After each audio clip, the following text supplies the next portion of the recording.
سلام به همه بیننده های عزیز و مهربان به کانال نبض آرام خوش آمدید.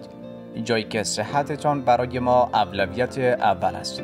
امروز می‌خواهیم در مورد یک قاتل خاموش صحبت کنیم. فشار خون بلند یا هایپرتنشن.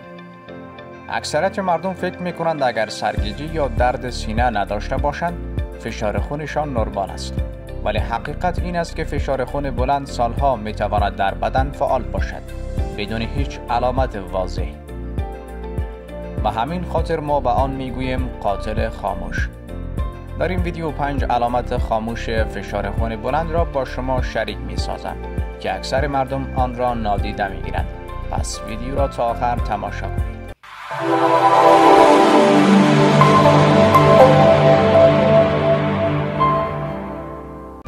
1. سردردهای صبحگاهی مخصوصاً در پشت سر. اگر شما معمولاً هنگام بیدار شدن از خواب سردرد دارین، و خصوص در پشت سر، این میتواند نشانه فشار خون بلند باشد. وقتی فشار خون زیاد می شود، جریان خون به مغز بیشتر فشار وارد می کند و باعث درد می شود. 2. تاری دید یا دوبینی. فشار بلند خون می تواند بر رگ‌های چشم آسیب بزند و باعث شود که دیدتان خراب شود. بعضی وقتها مردم فکر می کنند صرفاً چشمشان ضعیف شده، اما در واقع مشکل از فشار خونشان است. اگر دیدتان تغییر کرده، فقط به عینک فکر نکنید، فشار خونتان را هم چک کنید. 3. تپش قلب بدون دلیل. وقتی قلبتان بی دلیل سریع یا نامنظم می تپد، این می تواند نشانه باشد که فشار بالاست و قلب سخت کار می کند. 4. خون دماغ در موارد خاص. در بعضی افراد فشار خون بسیار بلند می تواند باعث پاره شدن رگ‌های نازک بینی و در نتیجه خون دماغ شود. البته خون دماغ همیشه نشانه فشار بلند است، اما اگر زیاد تکرار می شود، حتما بررسی کنید. 5.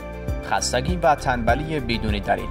اگر خودتان را همیشه خسته، سنگین و بی انرژی حس می کنید، حتی با خواب کافی، یکی از دلایل پنهان می تواند فشار خون بلند باشد. چون بدن در حال مبارزه با یک دشمن خاموش است و انرژی زیاد مصرف می کند. راه حل چیست؟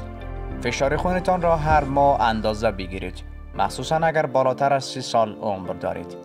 رژیم غذایی سالم داشته باشین، کم نمک، کم چربی، بیشتر میوه و سبزیجات استفاده کنید. ورزش منظم داشته باشید، حتی قدم زنی روزانه.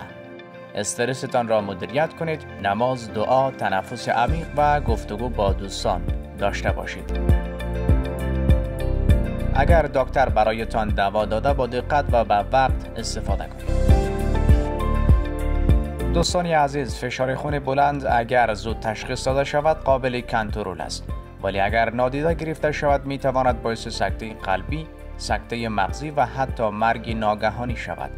پس لطفاً خود را دوست داشته باشید، هرچند خاموش است اما قاتل است. اگر از ویدیو خوشتان آمد لایک کنید، نظرتان را بنویسید و سابسکرایب یادتان نرود تا ما هم با انرژی بیشتر ویدیوهای مفید برایتان آماده می‌سازیم. قلبتان همیشه سالم، فشار خونتان همیشه متعادل. تا درودی بعد، پترو.